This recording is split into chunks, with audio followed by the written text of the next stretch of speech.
kukaribisha tena katika kipindi cha maswali na majibu, kipindi hiki ambacho kinaongozwa na Baba Askofu, ambapo yupo hapa kwa ajili ya kujibu maswali mbalimbali kutoka kwa wasikilizaji. Na tayari amekusha kuwasili hapa studio, basi nichukue fursa hii kumkaribisha. Karibu sana Baba Askofu. Asante sana, nashukuru. Nipo hapa, umesema nitajibu maswali. Nafikiri watu wengi wanafahamu kwamba mwezi huu wa 7 nakimbizana na kitu fulani kinachoeleweka huko Kilolo. Na katika mbio zile kuna darasa la mission ambao wanaweza kuchukua darasa na kuingiza kwenye notes zao. Wengine wanarekodi, wengine wanasikiliza na kuandika, na wengine baadaye wanatafuta kwamba wapate wapi haya masomo. Kwa hiyo kinachoendelea hapa, mtangazaji, hakuna cha mtu mwingine zaidi ya mimi mwenyewe. Na huyu anayenichukua ananichukua, afu namuomba mimi mwenyewe anaingize kwenye YouTube ili kusudi wanafunzi wapate hayo masomo. Baadaye na mimi nitakuwa na kamtandao kangu ambako hakatasumbua mtu yeyote. Kwa hiyo hapa ni sawa tu na mtu anakurekodi halafu anaweka kwenye CD. Halafu akiweka kwenye CD watu wanasikiliza. Sasa siku hizi CD ni old fashion, flash ni old fashion. Kwa hiyo kinachotumika siku hizi, unaingia kwenye YouTube, alafu unaingia kwenye blog. Ukiingia kwenye blog unapata kitu kinachohitajika. Kwa hiyo sasa hivi nimemuomba ndugu yangu Godwin niingize masomo yangu kwenye blog yake. Atakapokuwa na yeye amekaa vizuri, naweza nikafundishia pale pale kwenye TV yake kama atakuwa ameiandaa au nini. Alafu sio lazima nifundishe siku kama ya leo, naweza nikamwachia siku nyingine, au kama siku ya leo lakini muda wa kuwahi kidogo. Masomo haya kuna wengine wanasoma wako nyumbani. Sasa kuna namna unavyoweza kuingia kwenye blog. Hiyo nitaisema baadaye. Lakini Radio Furaha ndiyo ninayoitumia kwa ajili ya kufanyia kazi hii. Sasa leo nina kipindi Radio Furaha. Leo hiyo nilikuwa na kipindi chuoni. Kwa hiyo ninafanya kazi moja, napiga ndege 3 kwa jiwe moja. Kilolo, radio, darasa. Huwa inawezekana. Leo katika radio nafundisha somo hili linalosema namna ya kumtengeneza kiongozi wa kiroho, spiritual formation.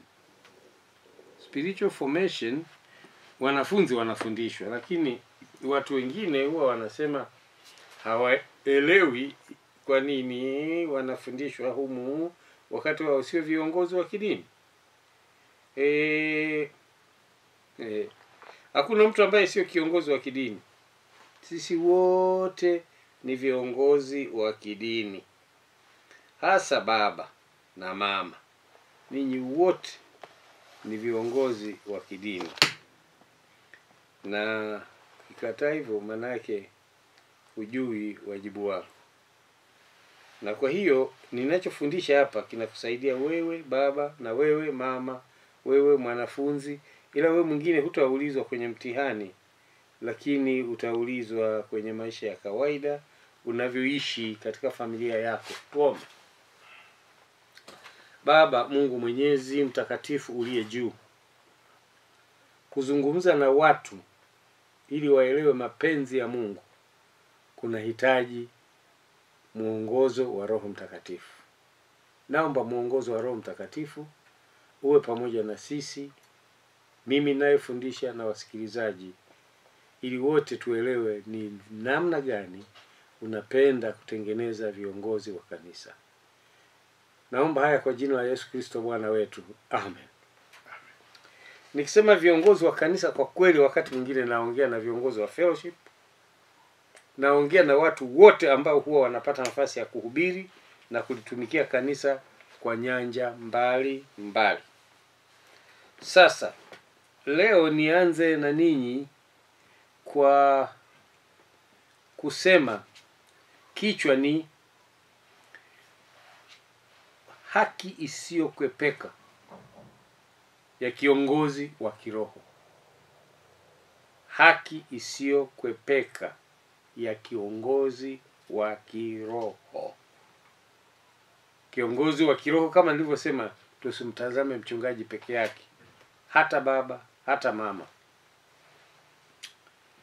Na Paulo kuna mahali anaagiza kwa mtu mmoja kwamba usisahau kuniletea vitabu.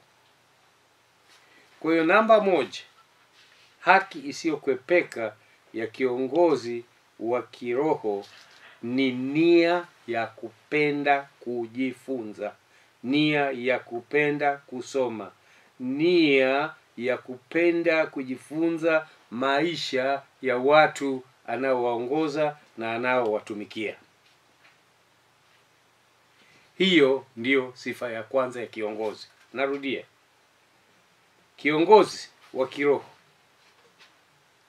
tabia ambayo inamfanya huyu mtu aonekane ni kiongozi wa kiroho, sio kunakili mahubiri ya mtu mwingine, sio kuwa mtu ambaye anatunga hoja zake mwenyewe. Na ndiyo maana yule mtu aliyeniuliza swali kwamba mtu mwingine kazi yake ni kuyasema madhehebu mengine, sasa leo namjibu kwamba huyu mtu hana nia ya kujifunza maisha ya watu, maisha ya kanisa, maisha ya dini mbali mbali. Inatakiwa awe ni mtu anayejifunza. Kwa Uingereza wanasema learn to learn, desire to learn. Jifunze kujifunza, penda kujifunza. Na watu wengi wamekuwa na huduma mbalimbali, makanisa mbalimbali, sio ya kwetu tu, makanisa mengi tu, lakini yamefika mahali yamekwama. Kilichokwamisha, kiongozi hakujifunza, kiongozi hakusoma. Kiongozi anatunga tu, anaenda kuigiza kwa kiongozi mwenzake, anakuja anajifanya na yeye kiongozi.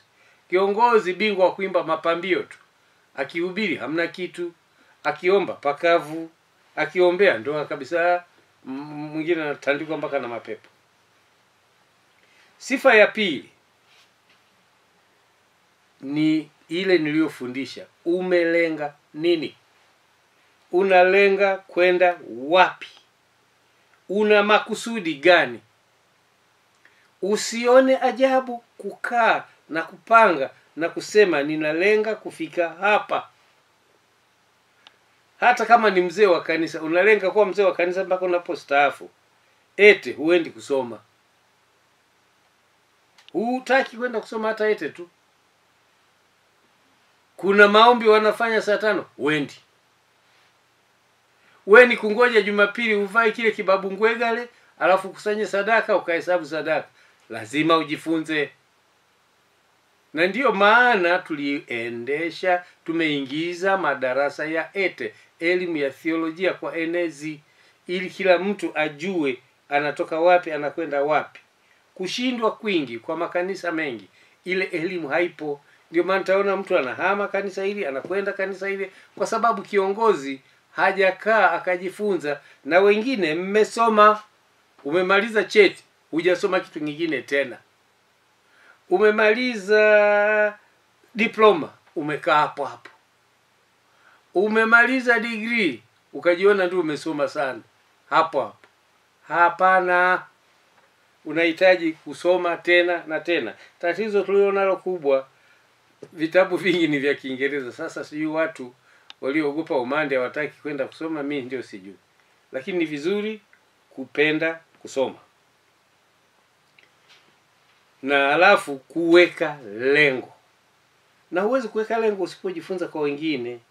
Viongozi wa kiroho wanatakiwa wawe na nia ya ndani ambayo inakuwa, sio inayorudi nyuma. nia ya ndani ambayo inaingiliana na malengo na mapenzi ya Mungu. Na mapenzi ya Mungu na malengo ya Mungu ni watu waokolewe. Ndiyo kiongozi anavyotazamiwa. Kwa sababu kiongozi kazi yake ni kuonyesha mwelekeo. Wakati mwingine wote wanasema ni kibao. Ni kibao kinachotembea. Ni dira badala ya kibao. Kiongozi wa kiroho ni dira ya mambo na huduma za kiroho. Nataje kiongozi wa kiroho. Yoyote mwenye huduma yoyote ya kiroho. Namba 3. Ni lazima awe na uthabiti wa moyo. Integrity. Viongozi wa kiroho wanatumiwa na Mungu. Ni wanadamu wanaotakiwa wawe na uthabiti wa moyo. Asiwe mtu anayeyumba yumba tu, akishauriwa hili anakwenda, akishauriwa hili awe na uthabiti wa moyo. Ukiwa na uthabiti wa moyo wanasema ni mbabe. Unataka kuwa na msimamo. Viongozi wengi wameshindwa kwa sababu wamejifunga kwenye tabia ambayo inashika, haiko kwenye karama wala haiko kwenye huduma, iko kwenye kujilinda. Kwa mfano, kujilinda kukoje? Kuna kiongozi mmoja mnamfahamu, mwanasiasa Marekani, alipenda kusifiwa sana. Alikuja akaangushwa na binti mfanyakazi wa ofisini kwake. Kupenda sifa mwisho wa siku huwa kuna aibu. Kwa hiyo kwamba wewe unatoa unabii, hiyo kwamba wewe unafanya miujiza, hiyo kwamba wewe ukihubiri watu wanakata shauri wengi, haikupi wewe uthabiti wa moyo. Kwa sababu hizo kazi anayefanya ni Yesu, lakini wewe una uthabiti wa moyo. Uthabiti wa moyo. Wengine wanatumia uadilifu. Mimi nasema uadilifu hautoshi. Malengo yako. Maana nimekutajia kwamba cha kwanza soma.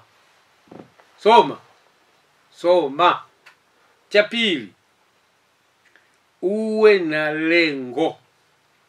Na hapa nimeshasema na wanafunzi wangu darasani, lengo lako haliwezi kubebwa na mtu mwingine. Maono yako ni yako. Mwenye maono huwa ni mtu mmoja. Wengine huwa ni watendakazi katika maono ya mtu mwingine. Na hiki kitu kinasumbua sana. Mtu akishaingia hapo anataka aonekane yeye ni mwenye maono, wakati kabisa watu wanajua wewe huna maono, ila uliona tu. Basi anajipachika tu. Uliona mwenzako akifanya, basi unajipachika hapo uonekane na wewe ni mwenye maono. Hapana. Hamwezi kuwa na wenye maono watu watatu. Mtu mmoja na wengine wote tunatendea kazi maono ya mtu mwingine. Nasoma kutoka katika Wathesalonike wa pili, mlango wa 3 mstari wa 6 mpaka wa 12. Wathesalonike wa pili mlango wa 3 mstari wa 6 mpaka ule wa 12. Mtume Paulo anasema, ndugu, twawaagiza katika jina la Bwana Yesu Kristo, jitengeni nafsi zenu na kila ndugu aendaye bila utaratibu, wala si kwa kufuata mapokeo mliopokea kwetu. Hapa nazungumzia integrity, nazungumzia msimamo, mwelekeo, kwamba usijichanganye na watu ambao si watu wema, wanaokwenda bila utaratibu.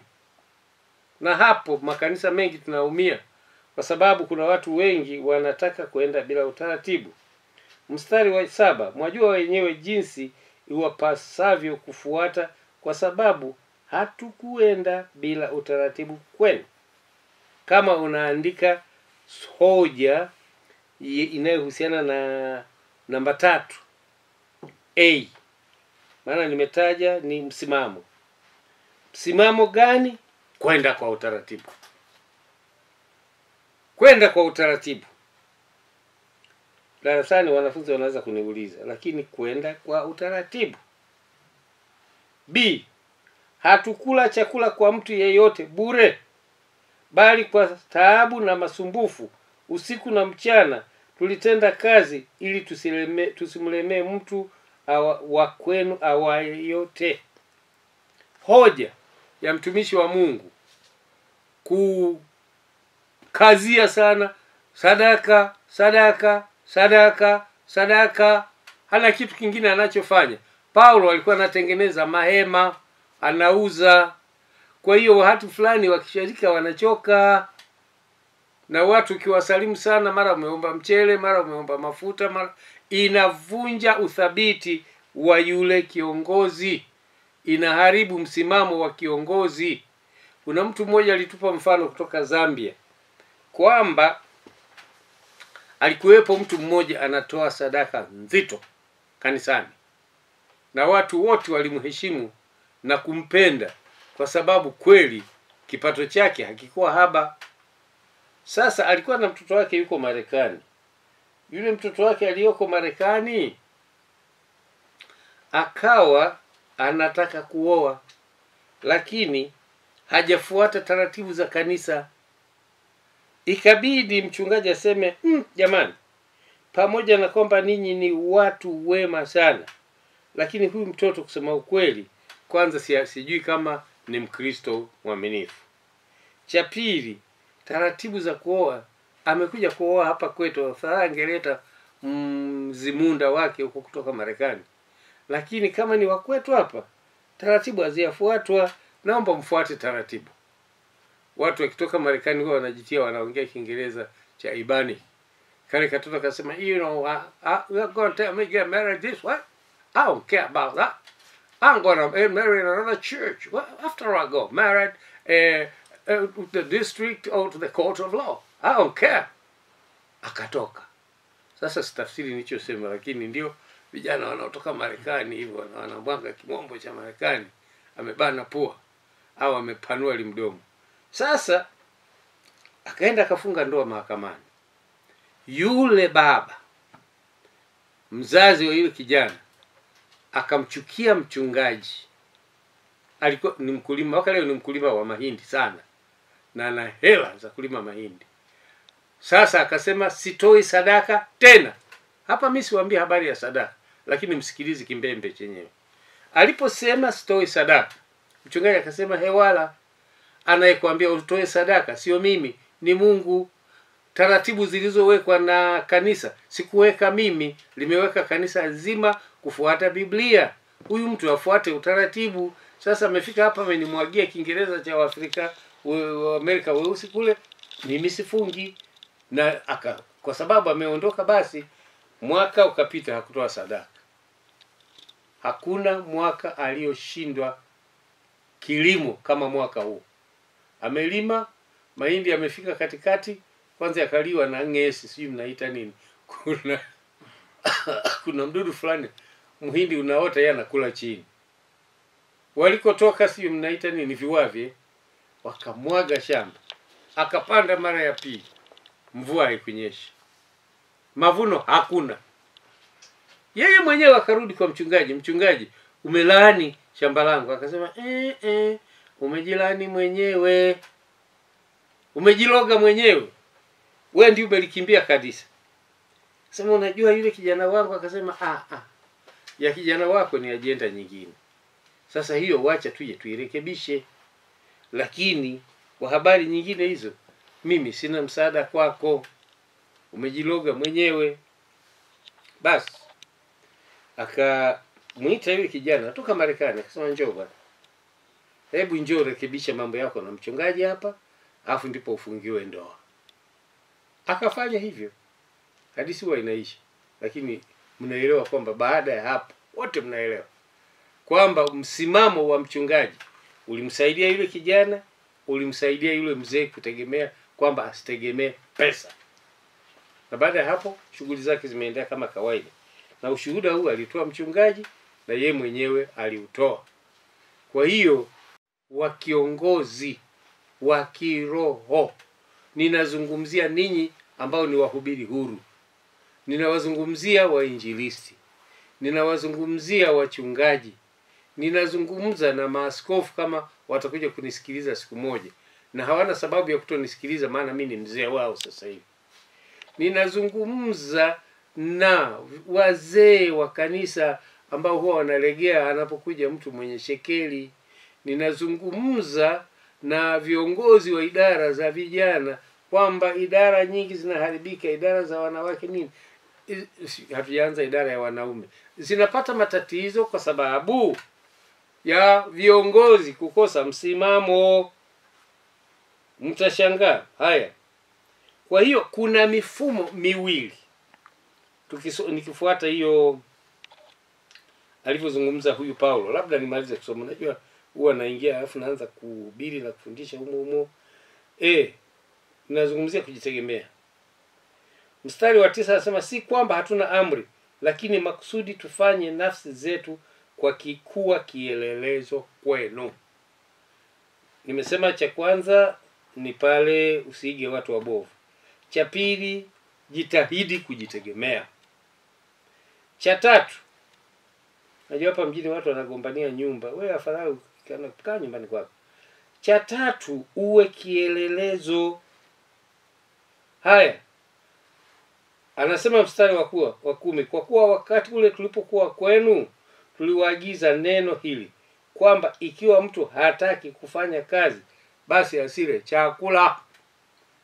Kwa hiyo mtumishi wa Mungu awe na bidii, afanye kazi, asingoje tangazo la kitaifa kwamba hapa kazi tu. Na wengine wanaongea hapa kazi tu, kumbe anacheza bao. Hapa kazi tu unacheza bao. Nikamkuta mmoja anakunywa mahali, yuko hapa kazi tu. Watu wanasema ulipita wapi? Nilisimama nje. Hapa kazi tu, kazi kunywa pombe. Nikamwambia toka hapo, sema hapa pombe tu. Mstari wa 11. Kwa maana tusikia kwamba wako watu kwenu waendao bila utaratibu. Pale juu mmeona. Hapa pia utaratibu. Hawana shughuli zao wenyewe, lakini wanajishughulisha na mambo mengine. Nimeongezea ya watu wengine. Kitu kimoja ambacho wanakisema sana juu ya mkoa wa Iringa na mkoa wa Njombe, majungu. Ni wavivu ndio wanaoshindaga kwenye majungu. Unaongelea mtu mwingine atakulipa mshahara. Zile dakika unazopoteza. Kwa hiyo mtumishi wa Mungu asiwe mvivu na asijichanganye kwenye vikundi, kwenye vijiwe. Asijichanganye huko. Hivyo ni vikundi vya wavivu wasiojua wanachofanya hapa duniani. Lakini wewe kama unajua kitu unachofanya hapa duniani, usiingie huko. Mstari wa 12. Basi twawaagiza hao na kuwaonya katika Bwana Yesu Kristo, watende kazi kwa utulivu na kula chakula chao wenyewe. Jana nilikuwa nasoma Sulemani alivyokuwa analetewa chakula nyumbani kingi. Kama mnataka msome, kaangalia Wafalme wa Kwanza mlango wa 3 na 4. Jamaa lilikuwa linakula tu, linaletewa nyumbani kwa sababu linatawala. Sasa kama ingekuwa sisi tunakula kama vile tungekufa mapema, maana mifuta ya kondoo, ya nguruwe nini. Kiongozi anatakiwa au mfumo huo niliowasomea. Kwa hiyo viongozi wa aina mbili ambao nazungumza leo ni hawa. Kuna kiongozi anayeiga, lakini kuna kiongozi ambaye ni mfano, ni role model. Kuna kiongozi amekaa mfumo wa mitume. Huyu kwa kawaida ni amri. Mitume niliwaambia wao ni magreda. Sasa sitaki kuzungumzia zile karama 5. Lakini ni hivi, pamoja na amri lazima ziwe na sifa, credibility. Kwamba anatoa amri zisizo sawa ama ni za ubabaishaji. Credibility. Na sasa viongozi hao wawili nitawaeleza. Kiongozi wa kiroho lazima awe na uwezo wa kusema hapa, hata kama ninajiona nina haki kwa ajili ya kanisa, hebu niachie haki zangu. Ukiwa kiongozi wa kiroho huna uwezo wa kuachia ama kuachilia, unashindwa. Kwa hiyo ili uzitumikie nia za watu wengine au hoja za watu wengine, ni vizuri ujifunze kuachilia. Jifunze kuachilia. Usiwe mtu ambaye ukishikilia msimamo wako basi unaendelea tu. Unaendelea tu kung'ang'ania mambo yako. Ng'ang'ania wokovu, lakini using'ang'anie misimamo ambayo haina faida. Wakati mwingine washirika na watu nao watumikia wamekuwa na misimamo tofauti. Ili uwatumikie watu vizuri, wale wanaokufuata, ni jambo jema la kiroho. Hata viongozi wengine ambao sio wa kiroho, usiamke na jambo lako leo, kesho hilo wewe, kesho kutwa hilo wewe. Jipe nafasi ya kusikiliza watu wengine, halafu pima. Mzee Kikwete alisema changanya na zako.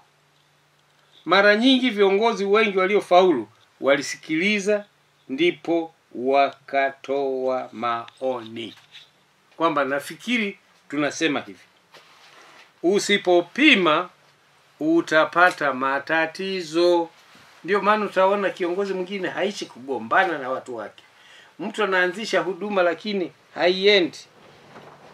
Pokea maoni ya watu, lakini si lazima kila oni liwe la kwako. Na si lazima maoni ya watu yatendewe kazi yote, lakini pima. Kiongozi wa kiroho, haki yake ya pili ni lazima awajenge watu wafanane na kusudi la utumishi anaoutumikia, sio utumishi wake. Sisi wachungaji tunamtumikia Yesu. Watengeneze watu waelekee kwenye kusudi la Yesu. Pale aliyouliza swali kwamba mmoja ni kusema wenzake kanisani tu, hilo sio kusudi la Yesu. Hata mkiangalia mahubiri yake, ni mara aliwasema wenye dhambi, aliwasema Mafarisayo. Kwa hiyo kiongozi ni mtengenezaji wa umbo la huduma yake. Ni mtengenezaji wa umbo la huduma yake. Mtengenezaji wa huduma ya Mwakasege ni Mwakasege. Mtengenezaji wa huduma ya Bukuku ni Bukuku. Kufuata mapenzi ya Mungu na alichofunuliwa na Mungu. Tuna kijana wetu pale kanisa kuu, kazi yake ni kuombea. Ile ni huduma. Anatengeneza yeye. Mtengenezaji wa huduma ya Big October ni yule mwenye Big October alianza, akaacha ile, akaanzisha kanisa. No. Na watu wengi wamepewa huduma wakaanzisha makanisa.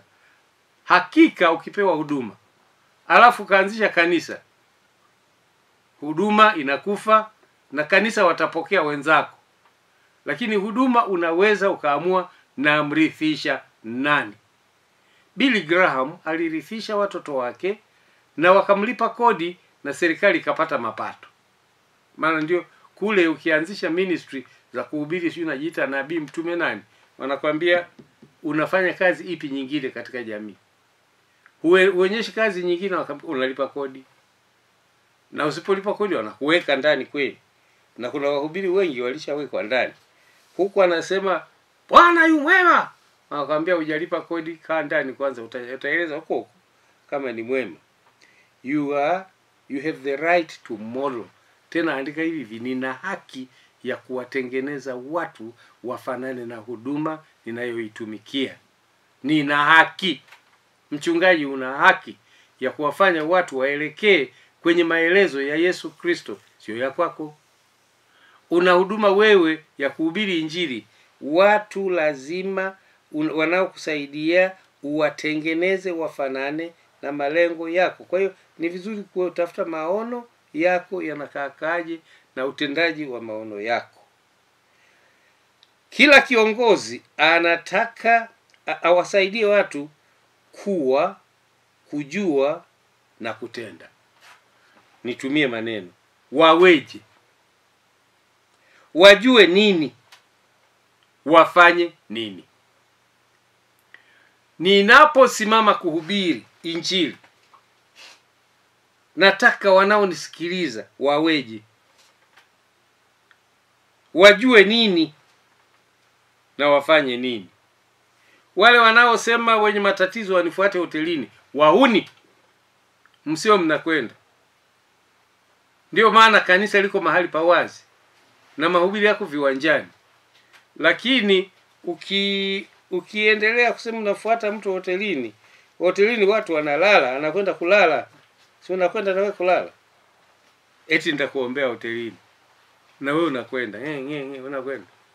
We, hata kama ni kiongozi wa kike akisema uje hotelini, ogopa. Mimi najisemea wazi tu. Nataka wanafunzi wangu waweje, wajue nini na wafanye nini. Nataka wasikilizaji wangu wa redio muweje, mjue nini na mfanye nini. Haya. Kwa hiyo kuna kiongozi ambaye anapewa uongozi. Hao wako wa aina mbili na mwingine anacheza kote kote. Mmoja anafanya uongozi kwa kujenga sana mahusiano. Kimsingi anaweza kuja kushindwa, kwa sababu watamvuruga. Usibembeleze mahusiano yasiyo na faida kwa huduma yako. Usibembeleze mahusiano yasiyo na maana katika lile uliojifunza. Usibembeleze mahusiano na hata kama ana fedha anayepotosha malengo yako. Usibembeleze. Atakuharibia wakati mwingine, maana ataleta vya kwake. Kila binadamu akili ni nywele, kila mtu ana zake. Kiongozi mwingine yeye ni kazi tu. Haangali hapa kazi tu. Haangali kitu kingine, ni kazi tu. Kazi tu nayo huwa inafika mahali watu wanaanza kutegea. Wanaweka uongo. Wanapindisha ukweli. Hapo napo lazima uwe na namna ya kupima. Ni kweli wanafanya kazi au namna gani? Yesu akawatuma wanafunzi waende kuhubiri. Akasema hemu niambie, wakasema we, tumehubiri huko, tumefyagia mapepo nini. Yesu akasema nilimwona na shetani akishuka kama umeme, maana naye alikuwa humo. Kwa hiyo kuna tunu za kiongozi. Hizi nimefundisha somo hili kwa wote. Na sitaki kufundisha tunu za kiongozi au za uongozi au za kanisa. Nafundisha juu ya spiritual formation. Unajitengenezaje kiroho? Katika kujitengeneza kiroho,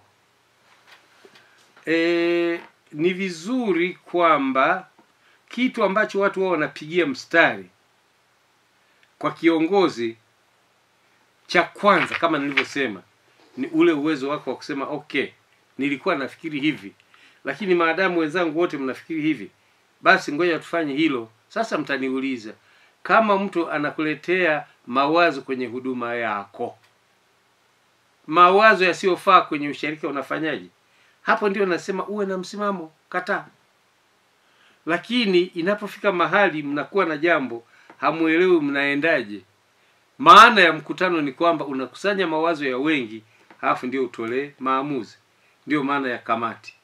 Kwa hiyo kiongozi yoyote anayetaka kuwa na mamlaka halali na ya hakika, ni lazima aelewe anahitaji watu wengine kuchangia, kubunga bongo, kwa Kiingereza wanasema brainstorming. Tunachezesha ubongo kwanza, alafu ndio tunafikia maamuzi. Lakini mkifikia maamuzi ni ya wewe. Hapo sasa atakayetunza uhakika wa maamuzi ni ya wewe. Na ndio maana tunasema power, mamlaka.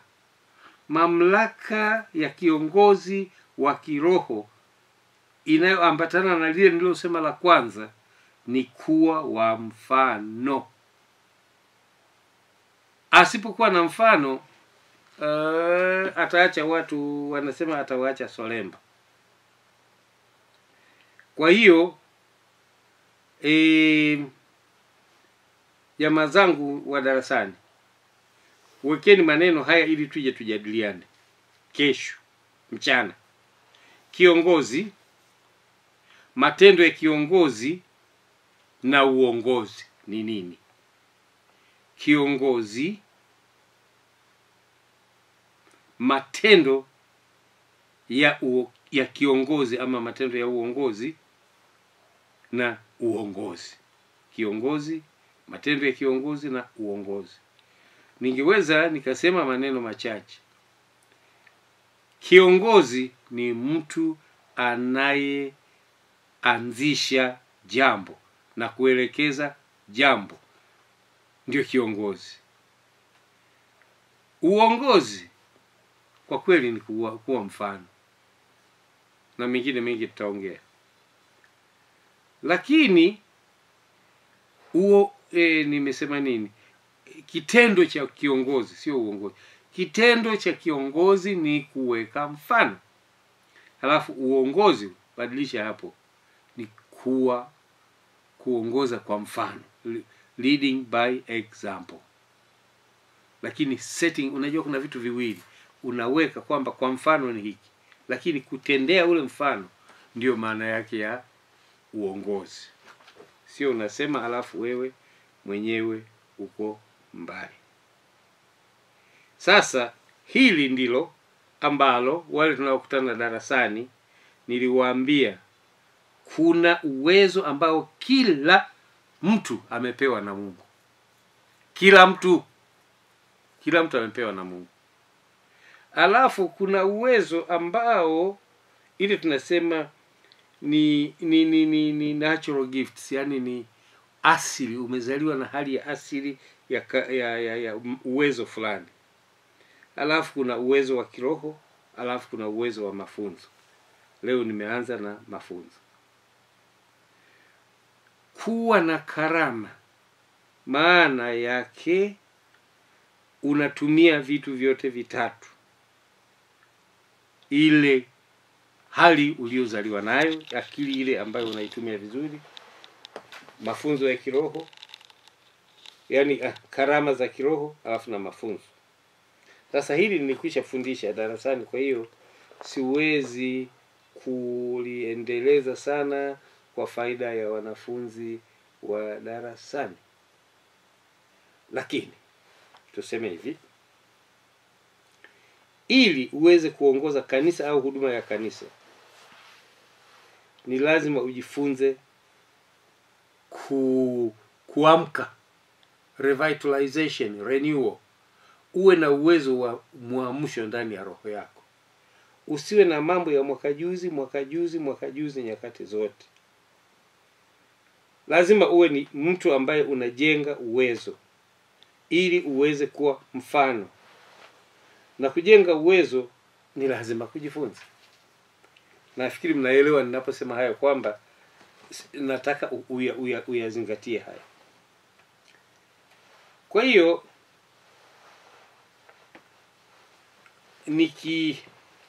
nikiwaacha hapo, hebu nitaje vitu vichache ambavyo vinapatikana katika Wakorinto wa pili mlango wa 12.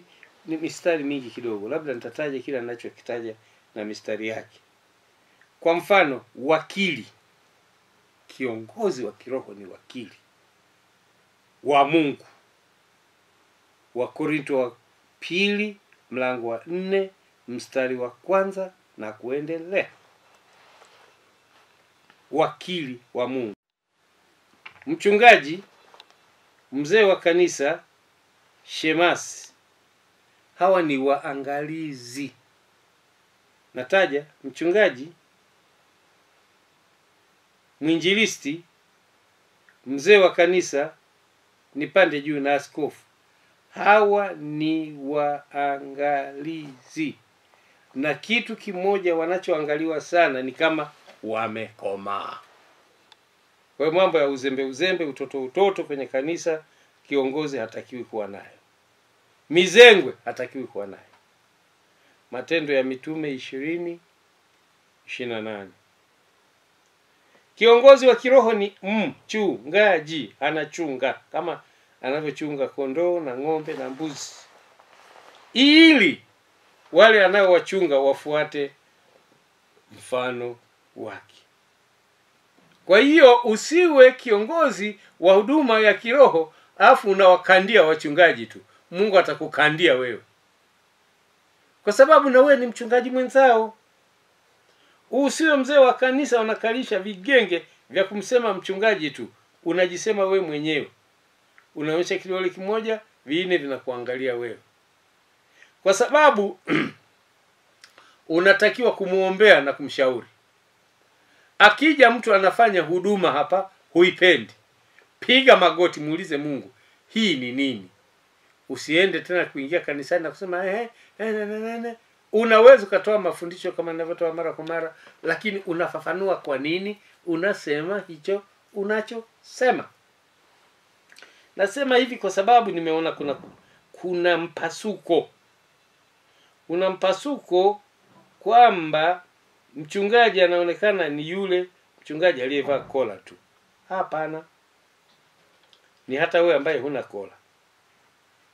Matendo ya Mitume 20:28.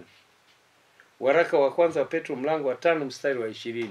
Ndio maana sisi tutaanzisha masomo ya jioni pale chuoni kwa ajili ya wahudumu wa kazi za kiroho wasome jioni.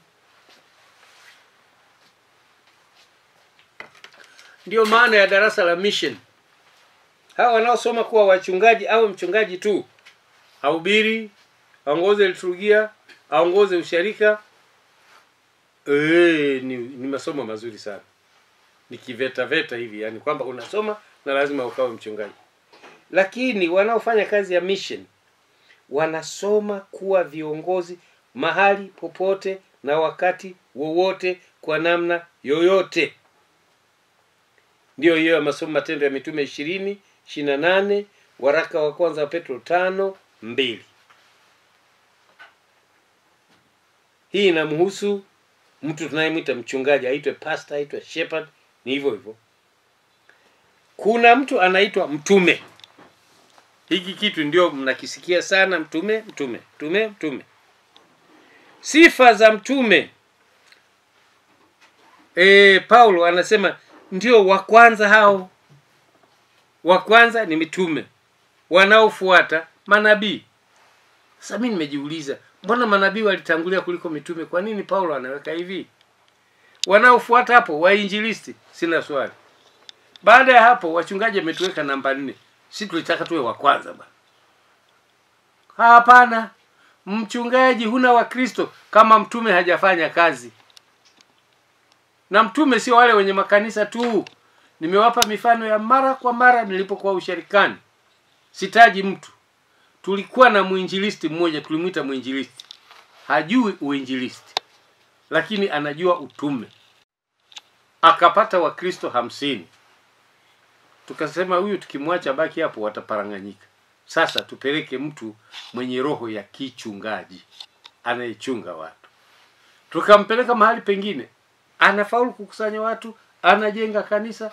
Ukimwacha mwaka mmoja, anageuka siku nyingine anaamua kuwatukana tu. Tusi mikubwa. Mpaka unaletewa mashtaka. Kwa hiyo tukasema huyu ni mtume, sio mtume wa matusi. Ni mtume anayeanzisha kazi. Nimewapa mifano ninapofundisha kwenye ETEU kwamba nikiwa mchungaji Hemi ndipo niligundua kwamba kweli mimi ni mchungaji. Lakini utume sijui. Unabii nilikuwa nadandia. Sasa nyingine nilikuwa natoa unabii unakuwa kweli kabisa. Alafu maombi nilikuwa nafanya kweli. Mpaka marehemu Nyangio anasema wewe sasa wachungaji wenzako walifanya hivi na hivi, lakini wewe ni wa mapepo. Kwa sababu nilikuwa nafukuza mapepo. Sasa ile nayo kimsingi ni kazi ambayo kwa kweli nibidi niwafundishe walei. Sio kwamba sitaki kufanya, nafanya. Lakini ile inataka karama nyingi, neno la hekima, unabii, na wakati mwingine ujasiri wa kimitume. Unachoka. Sasa nazungumzia mtume.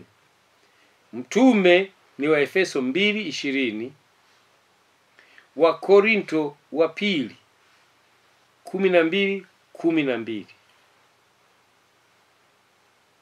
Anafananishwa na mjenzi. Anafananishwa na baba. Anafananishwa na mtu anayejenga misingi ya huduma za kanisa la Mungu. Hapo sasa nitawaweka vizuri wale wa darasani, naona muda unataka kunikwepa, lakini nitaje milango ya haya niliyosema. Wakorinto wa kwanza 3:10. Wakorinto wa kwanza 3:10. Wakorinto wa kwanza 4:15. Wa Efeso 4:9 mpaka 16. Manake mchungaji ni yule anayejenga uwezo wa watu wenye huduma mbali mbali. Na geuka, ninyi mlio na huduma lazima uwe na mchungaji. Uwe unafanya mahali pamoja ama mahali 10, uwe na mchungaji kwa ajili yako na familia yako. Ukiwa huna mchungaji utapeperushwa kama pepo. Hebu niwaeleze role sio wajibu, ndio. Mchungaji role ni wajibu, okay, atumie wajibu, lakini responsibility ndio wajibu. Ila tufanye wajibu. Sasa ukichukua kwa mfano Abraham, alikuwa ni patriarch mwenye wajibu wa kuliandaa taifa la Israeli. Alafu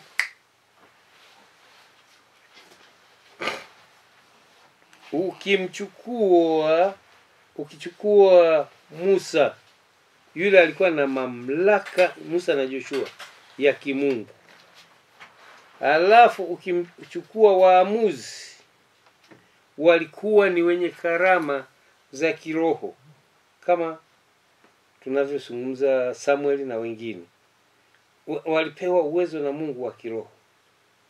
Nabii ni yule ambaye anakwenda kwa kufuata maelekezo na mafunuo ya Mungu. Mchungaji mlinganishe na mediator, mtu anayesuluhisha na kukusanya na kuratibu. Huyo ndio mchungaji. Mlawi ni huduma.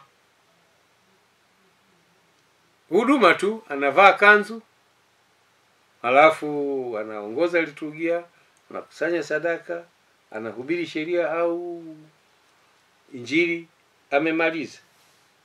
Lakini anatakiwa Mlawi naye akusanye watu wenye huduma mbalimbali. Nazarite ni mtu anayewekwa maalum kwa kazi za kiroho, kama nani? Kama Samson na wengine. Mfalme ni mamlaka ya kisheria. Governor mamlaka ya kisiasa. Sasa watumishi wa Mungu, msijilinganishe na magavana wala msijilinganishe na watu wengine wa aina hizo.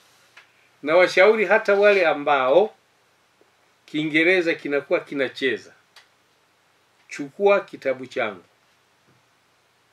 darasani nitakwenda nacho. Angalia jinsi karama zinavyoingiliana.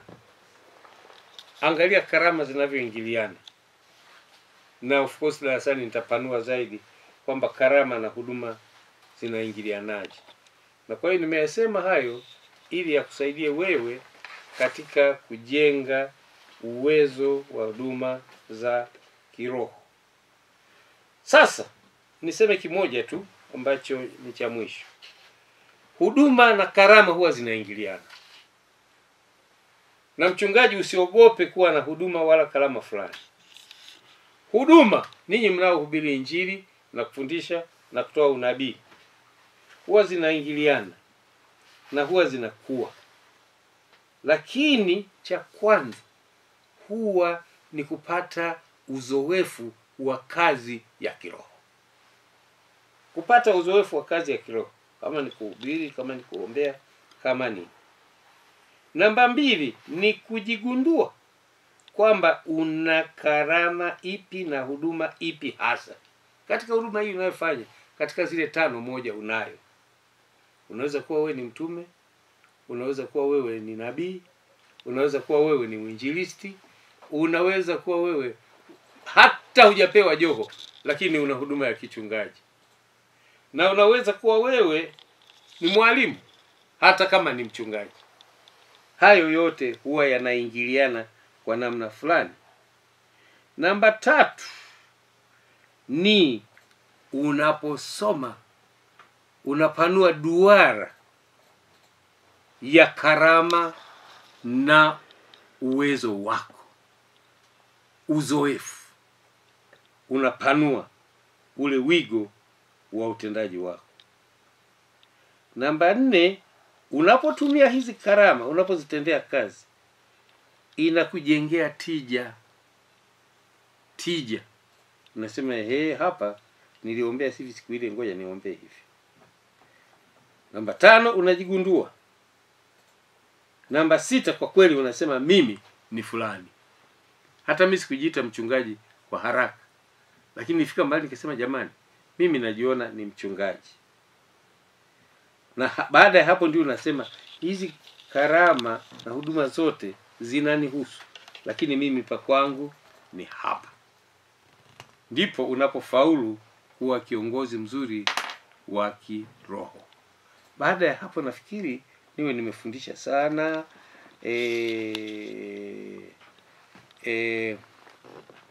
Mengine yataonekana darasani kesho.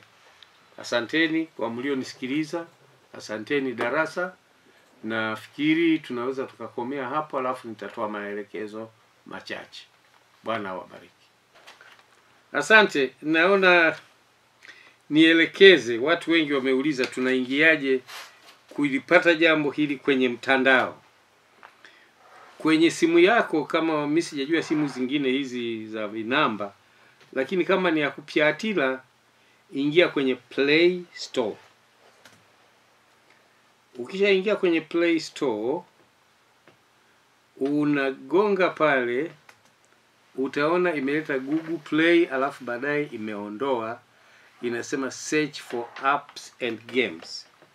Search for apps, sio app ya you, ni app. Search for apps and games. Wewe utafuti michezo, unaandika pale matukio daima. Kisha andika matukio daima pale penye search pale, ndipo inakuletea una YouTube. Ngoja nikuandikie kabisa matukio daima. Ukiweka matukio daima pale, unabonyeza kile kialama cha kusearch kile pale chini. Ukishapata matukio daima, inazunguka. Sasa mimi sijui kama hii ina nani. Inakuja matukio daima pale juu kabisa, unapata matukio daima. Bonya pale matukio daima. Kibonya matukio daima, kama huja install inakwambia install. Basi ukisha install mle matukio daima, unaenda YouTube. Unaenda YouTube, mtafute Mdegela. Kwa Mdegela wengine waganga kienyeji nini, tafuta Askofu Mdegela. Sio katafuta kila Mdegela. Unaweza kupata matatizo pale. Nafikiri hii inaeleweka. Kwa hiyo jitahidini tuende hivyo ili kusudi muweze kunipata. Kama kuna shida tutaionyesha. Hata ukiangalia pembeni kule utakuta kuna vitu vingi tu, lakini wewe tafuta ile unayotaka kuifanyia kazi. Mimi nafikiri hata ukiandika Matukio Daima gonga space Mdegela inasaidia, au Mkwaji Mdegela unasipata. Bwana awasaidie, awabariki, mwapate masomo haya. Kwa sehemu kubwa anajibu hata wale walikuwa nasema weka kwenye CD, weka kwenye wengine walisema weka kwenye hiki kucha mnakiita nini? Flash. Mimi naitaka ukuche. Sawa. Asante na Bwana awabariki. Mount Royal Villa ni sehemu pekee mjini Iringa kwa wageni wanaohitaji utulivu na kubadilishana mawazo. Mount Royal Villa ni sehemu yenye hali nzuri ya hewa itakayokufanya ufurahie mapumziko yako kwa utulivu. Je, umefika mjini Iringa na unahitaji sehemu nzuri ya mapumziko kabla ya kuendelea na safari zako, na pengine mna masuala ya kibiashara ya kujadili sehemu yenye utulivu? Basi karibu Mount Royal Villa, ambapo pia utapata huduma za Wi-Fi bure, satellite na cable TV. Utapaki gari yako bure, huduma za kufua na kupasi nguo, huduma za mapokezi ni masaa 24, huduma za vyumbani, kuogelea katika swimming pools. Tuna vyumba vya mikutano, workshop, warsha mbalimbali, na tuna vyakula aina nyingi ambavyo ni safi na salama. Tunatoa huduma mbalimbali endapo mteja atahitaji, kama usafiri na utalii. Tunatoa huduma za mapishi kwa shughuli mbalimbali za ndani ya hoteli pamoja na vyakula vya jioni. Tunapatikana barabara Mount Royal Villa State House, nyumba namba 13, kata Gangilonga, mjini Iringa. Au unaweza kuwasiliana nasi kwa kupitia simu namba 0738119555 au kwa email info@mountroyalvilla.com. Tutembelee kupitia website yetu www.mountroyalvilla.com. Mount Royal Villa, jivunie uzoefu wa kifahari.